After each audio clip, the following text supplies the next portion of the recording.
Assalamualaikum warahmatullahi wabarakatuh. Yang terhormat kepada Bunda Agrianti dan juga Ibu Retno selaku dosen pengampu mata kuliah analisis laporan keuangan, serta seluruh rekan kelas dan yang saya banggakan. Izin memperkenalkan diri, nama saya Halimatus Saadah dengan MPIN terakhir 132 selaku moderator pada kesempatan presentasi kali ini. Izinkan saya memperkenalkan anggota dari kelompok 12. Yang pertama ada Rehan Raya Diva Aldivi, yang kedua Khotibah, yang ketiga saya sendiri Halimatus Saadah, yang keempat Arya Nur Hasan, dan yang kelima ada Muhammad Abdillah. Oke, langsung saja masuk kepada pembahasan pertama. Yang pertama di sini ada profil perusahaan. PT Chandra Asri Petrochemical Tbk didirikan pada tanggal 2 November tahun 1984 dan berpusat di Gedung Wisma Barito Pacific Tower. PT Chandra Asri Petrochemical Tbk memulai perjalanan bisnisnya sebagai perusahaan petrokimia terkemuka di Indonesia pada 1 Januari tahun 2011 melalui penggabungan usaha antara PT Tripolita Indonesia dan PT Chandra Asri. Perseroan berkomitmen untuk melayani kebutuhan produk petrokimia dalam negeri dan mengirimkan impor dengan membangun kompleks petrokimia kedua, PT Chandra. Selanjutnya di sini ada overview laporan laba rugi. Untuk laporan laba rugi di sini ada pendapatan, beban pokok pendapatan, dan juga laba kotor. Untuk pendapatan sendiri, pendapatan tertinggi diraih oleh perusahaan pada tahun 2021. Nah, untuk kenaikan tersebut terutama didukung oleh harga jual rata-rata yang lebih tinggi di semua produk, terutama untuk polietilin, polipropilin, dan etilen. Sementara dari tingkat permintaan tetap stabil yang mengindikasikan kondisi pasar berjalan secara normal. Overview laba rugi selanjutnya di sini ada laba rugi sebelum pajak, laba rugi bersih, dan juga laba rugi komprehensif. Untuk laba rugi bersih sendiri dapat dilihat pada layar PPT. Pada tahun 2022 perusahaan mengalami kerugian yang sangat signifikan yang terjadi yaitu sebesar 149,4 juta US dollar dibandingkan tahun sebelumnya yang merupakan laba bersih sebesar 152 juta US dollar. Rincian realisasi rugi bersih tahun berjalan tersebut diuraikan sebagai berikut, yaitu diatribusikan kepada pemilik entitas induk rugi bersih sebesar 149,5 juta US dollar, lebih rendah 198,35% dibanding tahun sebelumnya, dan diatribusikan kepada kepentingan non pengendali laba bersih sebesar 0,1 juta US dollar, lebih tinggi 218,80% dibandingkan tahun 2021. Di sini saya akan menjelaskan tentang laporan posisi keuangan PT Chandra Asri Petrochemical. Yang pertama ada aset PT Chandra Asri Petrochemical. Pada tahun 2018, Chandra Asri Petrochemical mengalami penurunan. Hal ini disebabkan oleh depresiasi, amortisasi, dan penyesuaian nilai wajar aset tersebut. Selain itu, Chandra Asri Petrochemical juga mengalami penurunan kas dan setara kas akibat pembayaran utang dan dividen. Sehingga total aset pada tahun 2018 ini merupakan nilai yang terendah dalam 5 tahun terakhir. Kemudian pada tahun 2021, Chandra Asri Petrochemical menuntaskan kemitraan strategis dengan Thai Oil Public Company Limited, perusahaan asal Thailand yang merupakan bagian dari PTT Group, salah satu grup energi terbesar di Asia. Kemitraan ini meliputi peningkatan kapasitas produksi Chandra Asri Petrochemical, pembangunan pabrik baru, dan penjualan saham kepada Thai Oil. Dengan kemitraan ini, Chandra Asri Petrochemical mendapatkan tambahan modal sebesar 15,5 triliun yang meningkatkan posisi kas. Selain itu, Chandra Asri Petrochemical juga mendapatkan manfaat dari kenaikan harga produk petrokimia di pasar global. Sehingga total aset pada tahun ini merupakan nilai yang tertinggi dalam 5 tahun terakhir. Pada tabel selanjutnya ada nilai ekuitas PT Chandra Asri Petrochemical. Pada tahun 2019, Chandra Asri Petrochemical mengalami penurunan ekuitas. Hal ini disebabkan oleh beberapa faktor. Yang pertama ada penurunan laba bersih, yang kedua pembayaran dividen tunai kepada pemegang saham, dan yang ketiga ada penyesuaian nilai wajar atas instrumen keuangan derivatif. Faktor yang pertama yaitu penurunan laba bersih. Penurunan laba bersih ini disebabkan oleh penurunan pendapatan bersih. Penurunan pendapatan bersih ini dipengaruhi oleh penurunan harga jual produk petrokimia akibat kondisi pasar global yang melemah. Faktor selanjutnya ada pembayaran dividen tunai. Pembayaran dividen ini merupakan bagian dari kebijakan Chandra Asri Petrochemical untuk membagikan sebagian laba bersihnya kepada pemegang saham. Faktor yang selanjutnya ada penyesuaian nilai wajar atas instrumen keuangan derivatif. Chandra Asri Petrochemical menggunakan instrumen keuangan derivatif ini untuk mengelola risiko fluktuasi nilai tukar mata uang asing terhadap utang dan piutang dalam mata uang asing. Sementara itu, pada tahun 2021, Chandra Asri Petrochemical mengalami peningkatan ekuitas. Hal ini disebabkan oleh beberapa faktor yang kurang lebih sama seperti yang terjadi pada 2018. Yang pertama ada penambahan modal di store, yang kedua ada peningkatan laba bersih, dan yang ketiga ada penyesuaian nilai wajar atas instrumen keuangan derivatif. Faktor yang pertama yaitu ada penambahan modal di store, yang merupakan hasil dari penjualan saham kepada Thai Oil Public Company Limited. Penjualan saham ini merupakan bagian dari kemitraan strategis antara Chandra Asri Petrochemical dan Thai Oil yang bertujuan untuk meningkatkan kapasitas produksi, membangun pabrik baru, dan memperkuat posisi keuangan Chandra Asri Petrochemical. Yang selanjutnya ada peningkatan laba bersih. Peningkatan laba bersih ini disebabkan oleh peningkatan pendapatan bersih. Peningkatan pendapatan bersih ini dipengaruhi oleh peningkatan volume penjualan dan harga jual produk petrokimia akibat pemulihan permintaan pasar global. Faktor yang selanjutnya ada penyesuaian nilai wajar atas instrumen keuangan derivatif yang merupakan keuntungan yang belum direalisasi akibat perubahan nilai tukar mata uang asing.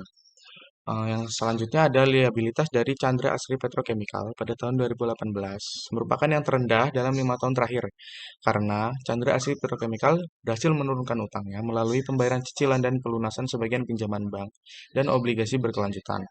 Sementara itu pada tahun 2022, liabilitas jangka pendek Chandra Asri Petrochemical terutama berasal dari utang usaha, utang pajak, dan utang dividen. Sementara liabilitas jangka panjang CAP terutama berasal dari pinjaman bank dan obligasi berkelanjutan. Liabilitas ini pada tahun 2022 merupakan yang tertinggi dalam 5 tahun terakhir. Karena Chandra Asri Petrochemical meningkatkan utangnya untuk mendanai proyek ekspansi dan investasi strategisnya seperti kemitraan dengan Thai Oil, pembangunan pabrik baru, dan peningkatan kapasitas produksi. Di sini saya akan menjelaskan overview laporan keuangan arus kas. Pada tahun 2018, perusahaan memiliki kas bersih dari aktivitas operasi sebesar 403,5 juta US dollar, meningkat sebesar 9,1 juta US dollar dibandingkan pada tahun 2017, terutama karena penerimaan kas dari pelanggan yang lebih tinggi dan restitusi pajak yang diterima ditambah dengan pembayaran pajak penghasilan yang lebih rendah yang dikompensasi pada penerimaan kas lebih tinggi yang dibayarkan kepada pemasok serta direktur dan karyawan. Sebagai akibatnya, kas bersih dan setara kas pada tahun tersebut menurun sebesar 115,8 juta US dollar yang menyebabkan kas dan setara kas pada akhir tahun 2018 menjadi sebesar 726,7 juta US dollar dibandingkan dengan 842,5 juta US dollar pada akhir tahun 2017. Tahun 2019 mempertimbangkan aktivitas yang memiliki penurunan pada tahun 2019. Perseroan membukukan kas bersih yang diperoleh dari aktivitas operasi sebesar 238,1 juta US dollar, turun sebesar 165,4 juta US dollar dibandingkan dengan tahun 2018, terutama diakibatkan oleh penurunan penerimaan kas dan pelanggan ditambah dengan penurunan pembayaran pajak penghasilan. Kas bersih digunakan pada aktivitas investasi untuk tahun berjalan tercatat sebesar 411 juta US dollar, mengalami kenaikan sebesar 42,4 juta dibandingkan pada tahun 2018, terutama disebabkan oleh proyek dan ekspansi yang dilaksanakan oleh perseroan selama tahun 2019.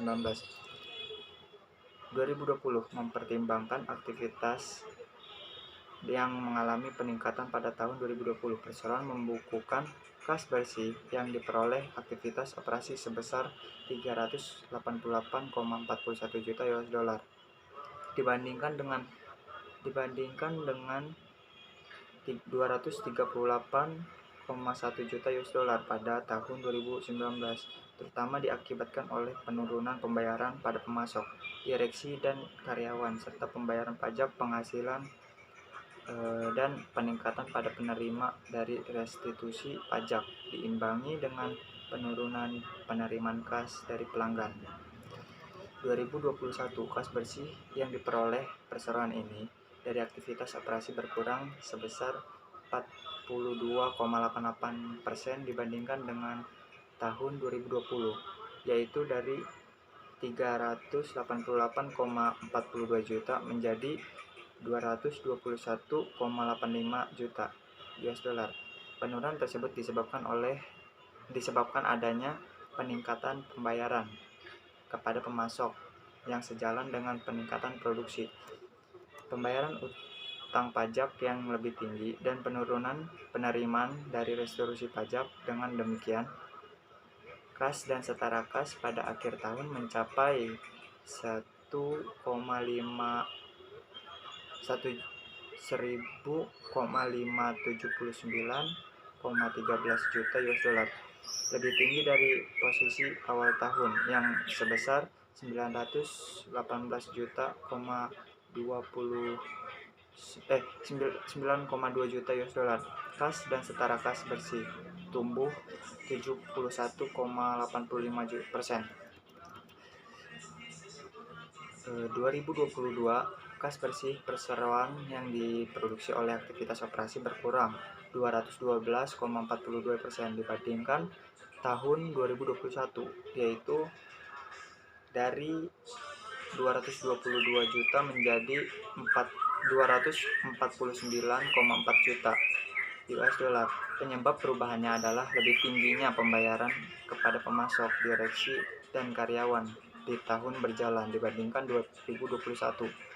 Sedangkan kas bersih yang diperoleh dari aktivitas pendanaan mencapai 365,2 juta US dollar dibandingkan tahun sebelumnya sebesar 1,135 juta US dollar dan pengurangan sebesar 67,80 yang disebabkan oleh penambahan utang bank jangka panjang dan utang obligasi diimbangi dengan pembayaran utang bank dan obligasi pada tahun berjalan. Seiring dengan perubahan tersebut, posisi kas dan setara kas akhir tahun mencapai 1,404 juta US dollar dibandingkan dengan awal tahun terjadi penurunan sebesar 11,9%.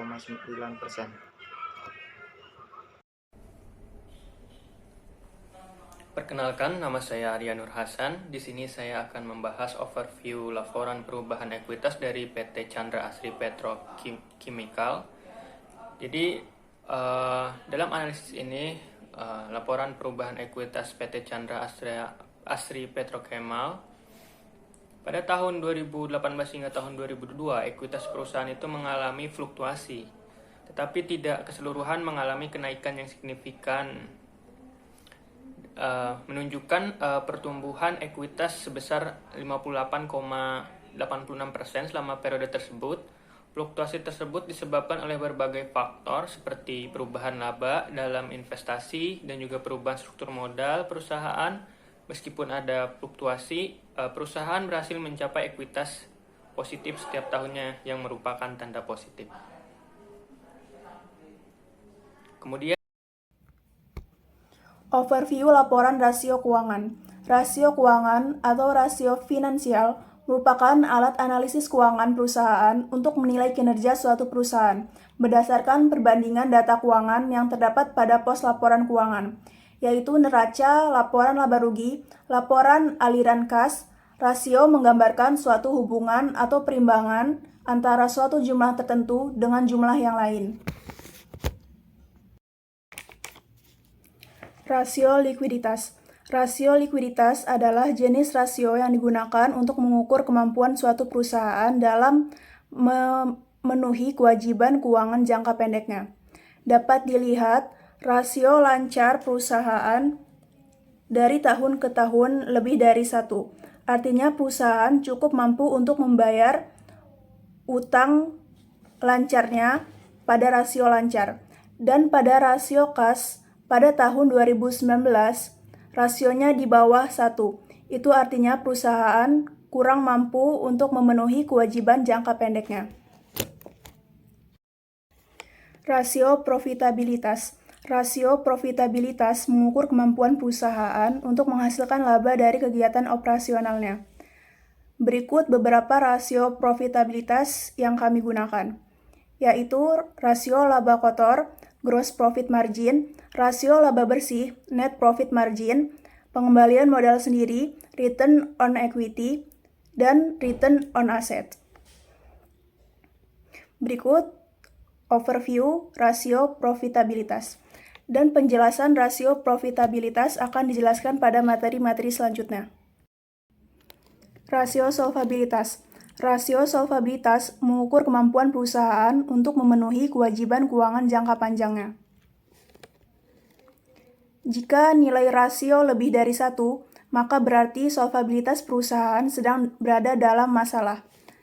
Dapat dilihat rasio perusahaan tidak lebih dari 1, maka dapat disimpulkan keuangan perusahaan sedang dalam keadaan baik.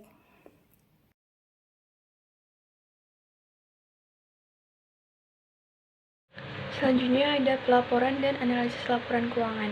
Dapat dilihat pada grafik yang tertera pada layar PPT. Di sana disajikan pendapatan dan juga beban pokok penjualan. Untuk pendapatan perusahaan menunjukkan penurunan pada tahun 2019 dan 2020, sementara mengalami pertumbuhan pada tahun 2021 dan mengalami penurunan kembali pada tahun 2022. Penurunan ini terjadi karena pelaksanaan turnaround maintenance pada kuartal 3 tahun 2019 serta tingginya harga minyak mentah dan juga adanya pandemi COVID-19 yang berdampak negatif pada margin petrokimia. Nah, untuk beban pokok penjualannya sendiri mengalami penurunan pada tahun 2019 dan 2020, sementara mengalami pertumbuhan pada tahun 2021 dan tahun 2022. Penurunan beban pokok pendapatan terutama disebabkan oleh penurunan konsumsi nafta yang merupakan bahan baku utama seiring pelaksanaan turnaround maintenance pada kuartal 3 tahun 2019 serta harga rata-rata nafta per ton yang berkaitan dengan harga minyak mentah Brent. Selanjutnya ada analisis aktivitas pendanaan PT Chandra Asri Petrochemical. Dari data di atas, dapat dilihat bahwa arus kas aktivitas pendanaan PT Chandra Asri Petrochemical yang terbesar berada pada tahun 2021, sedangkan yang paling kecil berada pada tahun 2018.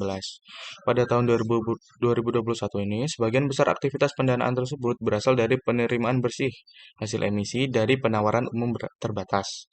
Penerimaan ini juga merupakan penerimaan pendanaan dengan nilai terbesar selama 5 tahun periode dari tahun 2018 sampai dengan 2022. Sedangkan pada tahun 2018 merupakan periode yang memiliki aktivitas pendanaan dengan nilai paling kecil hingga menyentuh angka negatif. Hal ini disebabkan karena aktivitas pembayaran lebih besar daripada penerimaan.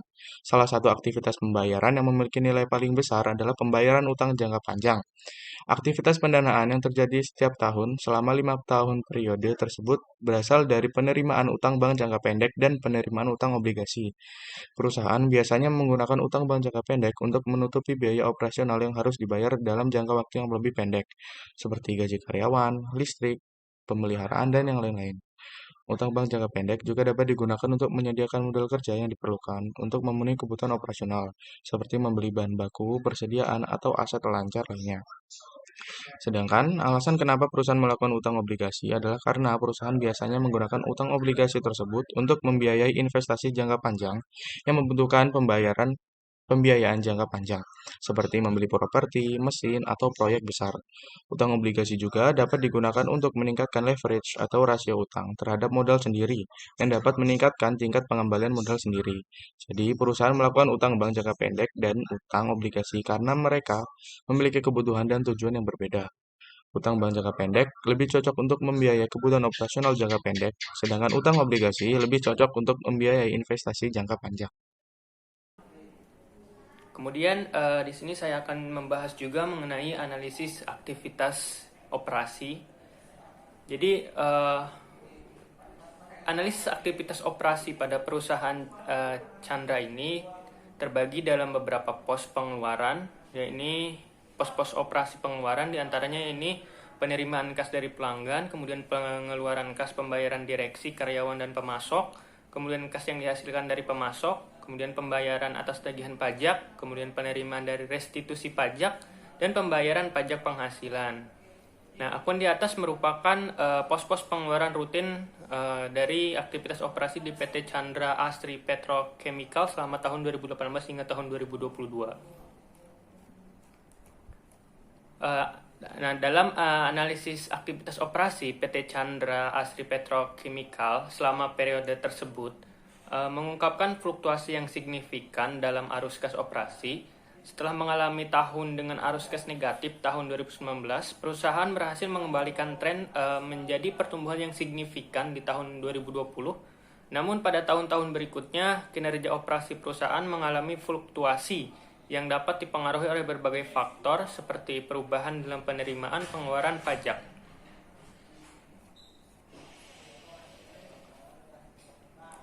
Kemudian di sini saya juga akan membahas mengenai pengembalian atas modal investasi PT Chandra Asri Petrochemical.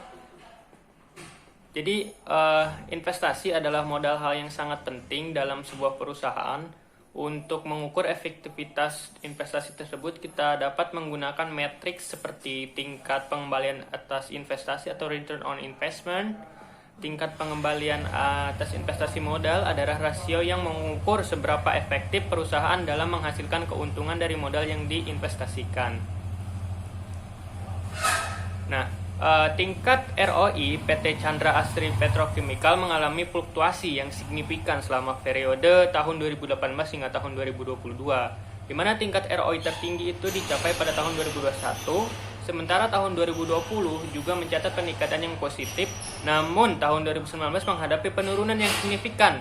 Di tahun 2022 juga mengalami kinerja negatif. Nah, fluktuasi ini disebabkan oleh berbagai faktor eksternal dan internal yang mempengaruhi bisnis perusahaan. Nah, dalam hal ini manajemen perusahaan itu harus terus memantau dan mengevaluasi strategi investasi dan operasional mereka guna ROI yang lebih konsisten dan berkelanjutan. Nah, dalam rangka mencapai keberlanjutan jangka panjang, PT Chandra Asri Petrochemical perlu berfokus pada strategi yang dapat meningkatkan ROI secara konsisten, mengurangi fluktuasi, dan memastikan bahwa penggunaan modal perusahaan efisien dan menghasilkan keuntungan yang berkelanjutan. Selanjutnya, analisis aktivitas investasi. Tahun 2018, PT Chandra Asri Petrochemical Tbk perusahaan ini mengalami kenaikan saham sebesar 14,1% selama periode 2018-2019. Hal ini menunjukkan bahwa perusahaan ini mampu meningkatkan nilai bersihnya dengan mengelola aset dan kewajibannya dengan baik. Tahun 2019, entitas anak yang sepenuhnya dimiliki oleh perseroan SMI dan PBI mendirikan PT Sintetik Rubber Indonesia atau yang disebut SRI dengan kepemilikan masing-masing 55% dan 45% pada bulan Juni 2013.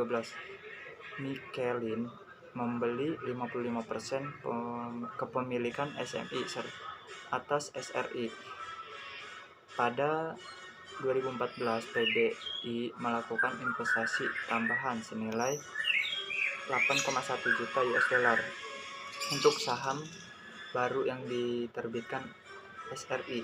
Pada November 2018, SMI menandatangani perjanjian jual beli SRI dengan PBI. SMI membeli 45% kepemilikan saham atau 1.350 saham SRI dari PBI. Tahun 2020, perseroan mengalokasikan total anggaran sebesar 238,1 miliar untuk keseluruhan investasi dana di bidang environmental, sosial, dan corporate governance. Total dana tersebut dialokasikan untuk berbagai kegiatan di bawah payung SEG, termasuk investasi infrastruktur khusus, pengembangan kompetensi karyawan, dan sosial kemasyarakatan. Adapun alokasi dana untuk investasi infrastruktur khusus cukup tinggi di tahun 2020. Seiring upaya perseroan untuk memberikan dampak positif yang signifikan dalam meminimalisasi dampak sosial dan lingkungan melalui pembangunan enclosed ground fair yang telah berhasil dirampung pada tahun ini. Pabrik Naphtha Charger kedua dalam rangka ekspansi perseroan. Total biaya awal pengembangan pabrik baru ini sebesar 290,3 juta US dollar dengan total pengeluaran sebesar 290,3 juta US dollar sampai dengan 31 Desember 2021. Tahun 2022, sepanjang tahun 2022 perseroan tidak merealisasi investasi barang modal. Selanjutnya, analisis aktivitas investasi PT Chandra Asri Chemical Tbk tahun 2018 sampai 2019. PT Chandra Asri Chemical tahap 1 pada tahun 2018 sejumlah 500 miliar yang jatuh tempo pada 19 Desember 2021. Obligasi tersebut dicatat pada Bursa Efek Indonesia pada 19 Desember 2018. Laporan keuangan TPIA mendapatkan emiten petrokimia tahun 2019 turun 18% menjadi 1,5 miliar US dollar. Padahal pendapatan pada tahun 2018 mencapai 1,286 miliar. Di sisi lain, beban pokok pendapatan turun menjadi 1,5 miliar US dollar. Angka ini turun 12,4% dari periode yang sama tahun 2019 sebesar 1,48 miliar. Alhasil, lagu periode berjalan yang dapat diatribusi pada entitas induk tercatat 39,92 juta atau alhasil lagu periode berjalan yang diatribusikan pada entitas turun 71,42%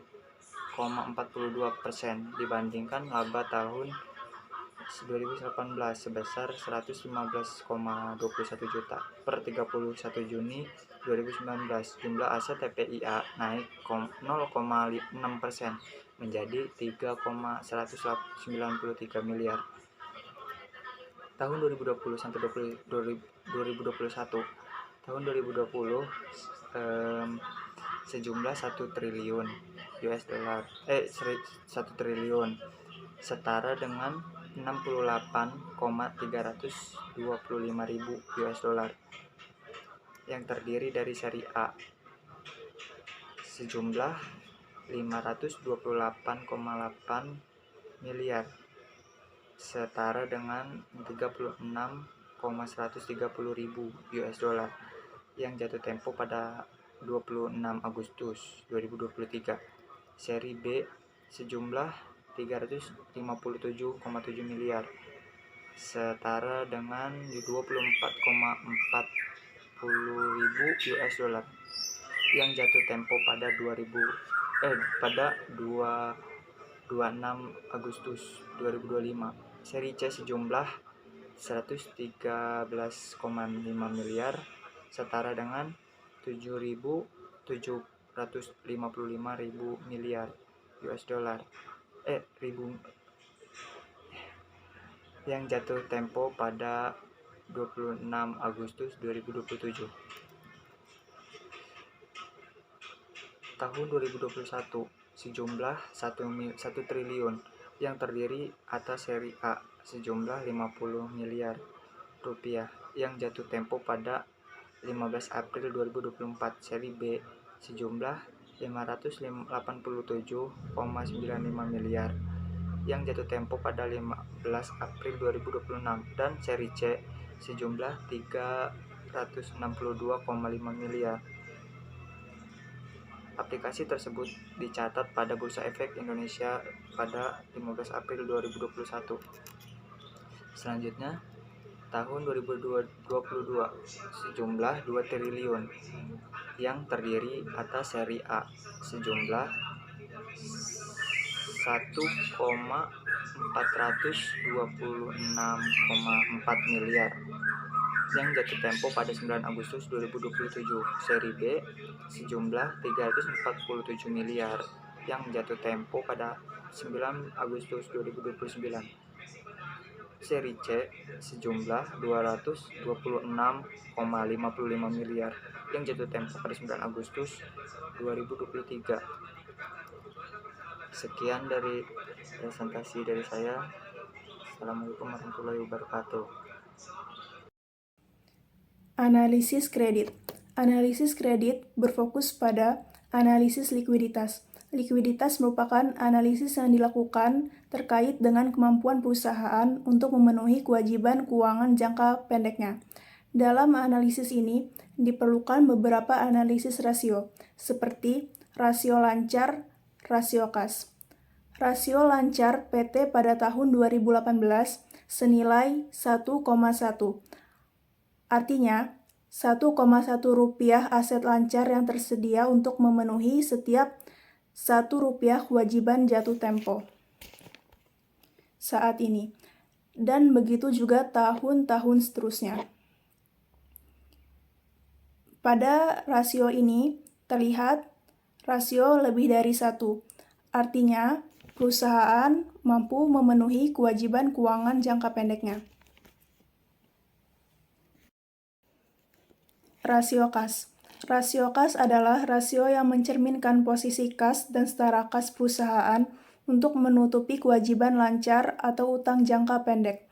Rasio kas perusahaan dapat dikategorikan baik kecuali pada tahun 2019, yaitu 0,8, di bawah 1. Artinya perusahaan tidak dapat melunasi utang jangka pendeknya dengan baik, sebab kas yang dimiliki lebih rendah dari jumlah hutangnya.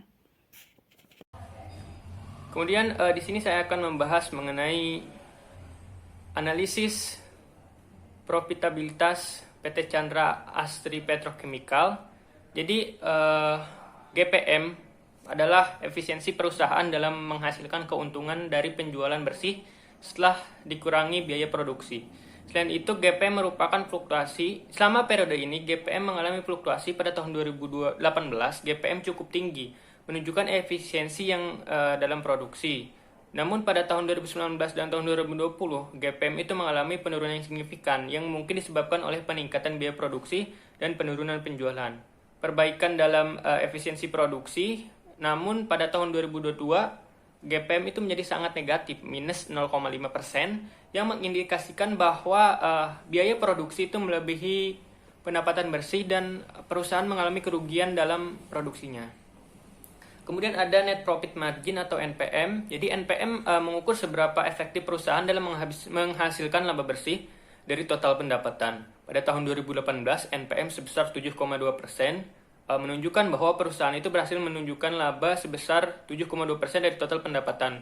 Namun pada tahun 2019, NPM itu menurun jadi 1,3%, menunjukkan penurunan laba yang signifikan. Kemudian pada tahun 2020, NPM meningkat menjadi 2,9%, tapi relatif rendah dibandingkan tahun 2018. Pada tahun 2021, NPM kembali meningkat menjadi 5,9%, menunjukkan perbaikan dalam profitabilitas perusahaan. Namun pada tahun 2022 mencatat NPM negatif yaitu sebesar 6,3%, yang mengindikasikan kerugian bersih yang signifikan. Perusahaan mengalami kerugian yang signifikan pada tahun ini. Kemudian juga ada return on asset atau ROA. ROA mengukur seberapa efisiensi perusahaan dalam menghasilkan laba dari total aset yang dimiliki. Pada tahun 2018 ROA sebesar 5,9%, menunjukkan bahwa perusahaan itu berhasil mencatatkan laba sebesar 5,9% dari total aset yang dimiliki. Namun pada tahun 2019, ROA turun tajam menjadi 0,7%, menunjukkan bahwa aset perusahaan mungkin kurang efisien dan dalam menghasilkan laba.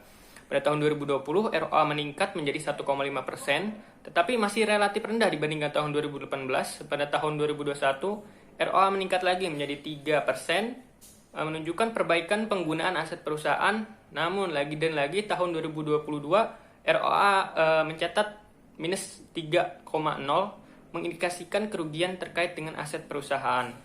Yang terakhir ada return on equity. Jadi ROI efisiensi perusahaan dalam menghasilkan laba dan ekuitas pengguna saham. Pada tahun 2018, ROE sebesar 10,6% menunjukkan bahwa perusahaan itu berhasil menghasilkan laba sekitar 10,6% dari total ekuitas pemegang saham. Namun pada tahun 2019, ROE turun tajam menjadi 1,3%, menunjukkan penurunan profitabilitas perusahaan dan penggunaan ekuitas yang kurang efisien. Pada tahun 2020, ROE meningkat menjadi 2,9%, tetapi masih lebih rendah dibandingkan tahun 2018. Pada tahun 2021, ROE meningkat menjadi 7,4%, menunjukkan perbaikan dalam penggunaan ekuitas perusahaan. Namun lagi dan lagi pada tahun 2022, ROE itu mengalami negatif 5,3%, yang mengindikasikan kerugian bersih dari penggunaan ekuitas yang nggak efisien. Jadi selama periode tersebut terjadi cukup fluktuasi yang cukup besar di PT Chandra Asri Petrochemical. Selanjutnya ada analisis dan penilaian ekuitas.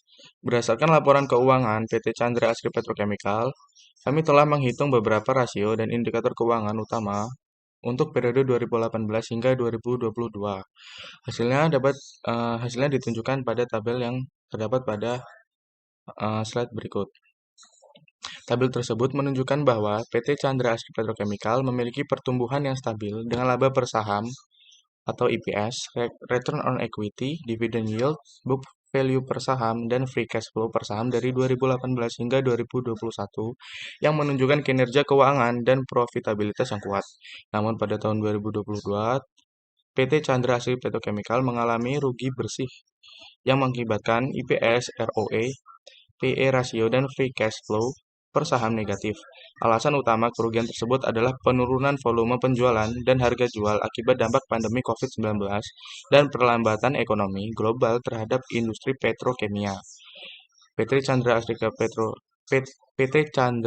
Asri Petrochemical juga tidak membayar dividen sama sekali pada tahun 2022. Selanjutnya, kami juga telah menghitung nilai terminal PT Chandra Asri Petrochemical menggunakan tingkat pertumbuhan terminal sebesar 3% dari mendiskontokannya ke nilai sekarang, menggunakan rumus WACC yang sudah kami hitung dan mendapatkan nilai sebesar 0,5%. Hasilnya akan ditunjukkan pada tabel yang tertera pada slide berikut. Total nilai sekarang arus kas masa depan PT Chandra Asri Petrochemical adalah 44,304 juta US dollar. Untuk mendapatkan nilai tersebut, kami mengurangkan nilai pasar utang dari total nilai sekarang. Hasilnya adalah yang tertera pada slide tersebut. Untuk mengetahui nilai saham, kami membagi nilai ekuitas dengan jumlah saham yang beredar. Berdasarkan model DCF, nilai saham adalah 2,03 US dollar per saham, lebih tinggi dibandingkan harga saham saat ini. Artinya saham PT Chandra Asri Petrochemical dinilai terlalu rendah untuk pasar dan berpotensi naik sebesar 652%. Namun penilaian ini didasarkan pada beberapa asumsi dan masukan yang mungkin tidak akurat atau dapat diandalkan. Oleh karena itu, bukan merupakan rekomendasi untuk membeli atau menjual saham PT Chandra Asri Petrochemical, melainkan hanya perkiraan nilai intrinsiknya saja. Investor harus melakukan penelitian dan analisis sendiri sebelum mengambil keputusan investasi apapun.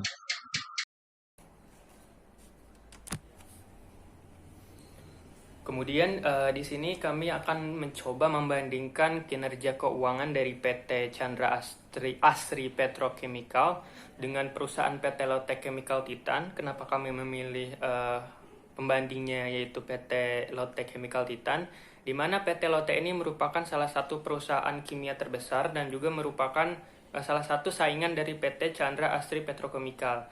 Dan juga PT Lotte Chemical ini selama bertahun-tahun juga mencatatkan pertumbuhan yang signifikan dalam laporan keuangan mereka. Baik, jadi yang pertama di sini kami akan membandingkan mengenai income statement.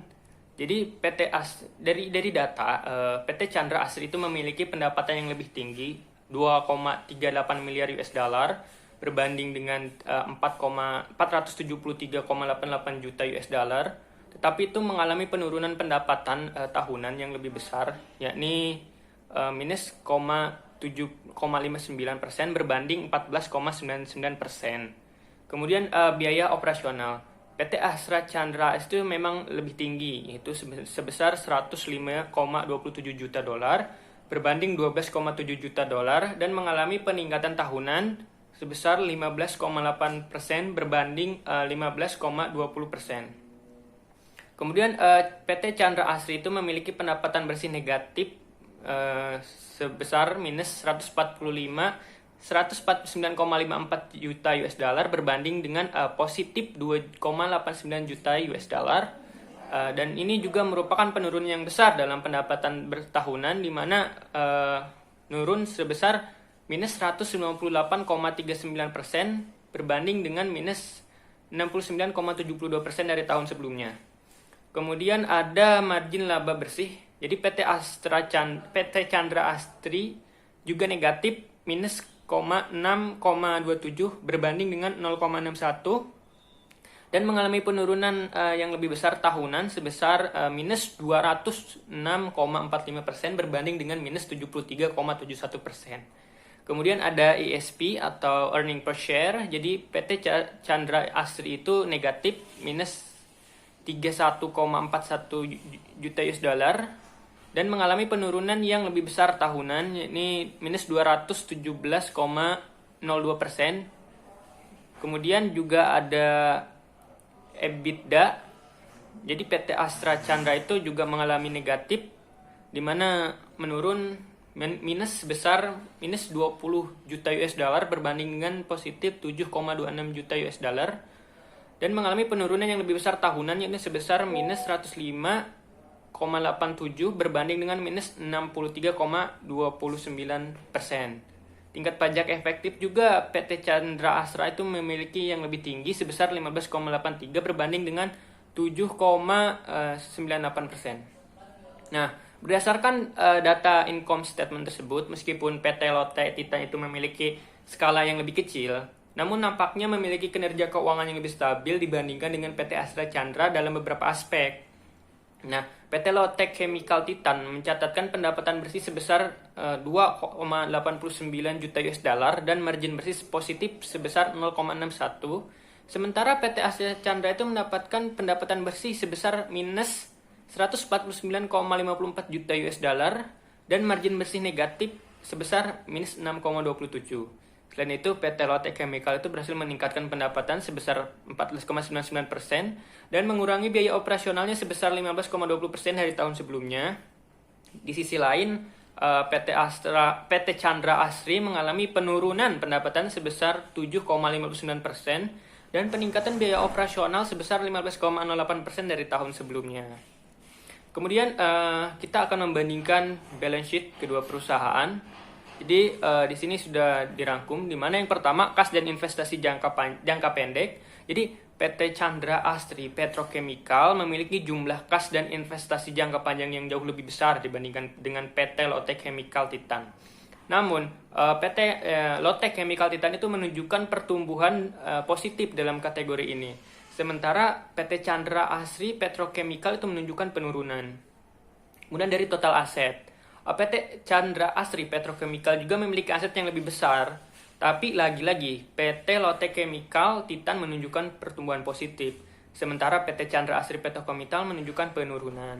Kemudian dari total kewajiban, PT Chandra Asri Petrochemical itu menunjukkan total kewajiban yang lebih besar dan pertumbuhan lebih rendah dibandingkan dengan PT Lotte Chemical Titan.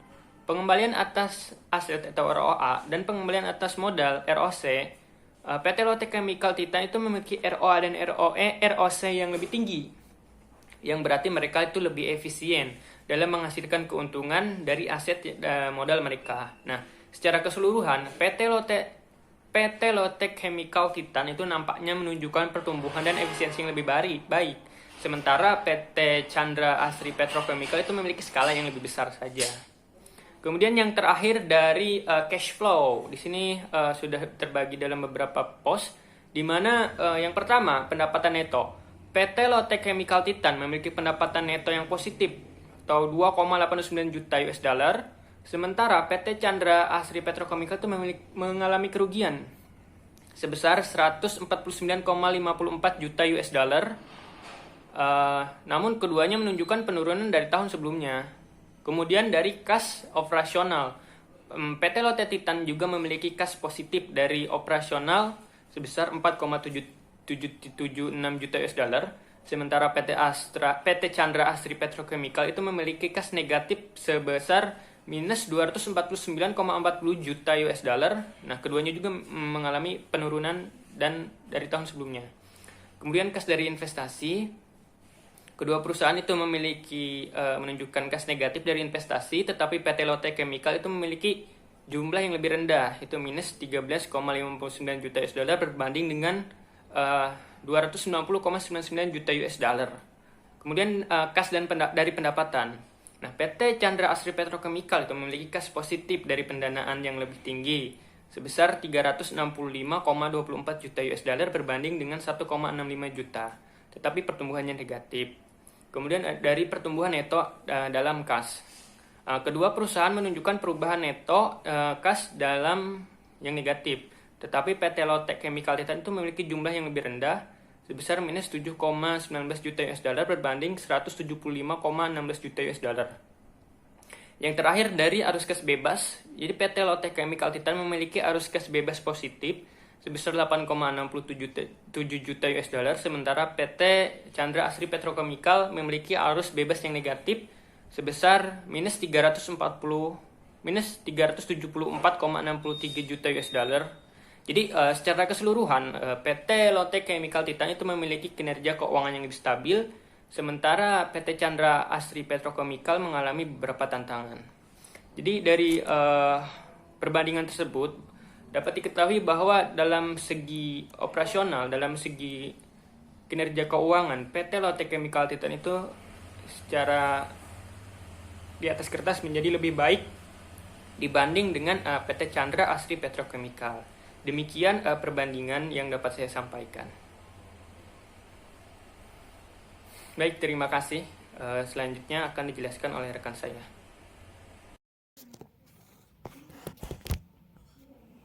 Kesimpulan, pada Project Based Learning ini, tim melakukan analisis pada PT Chandra Asri Petrochemical Tbk.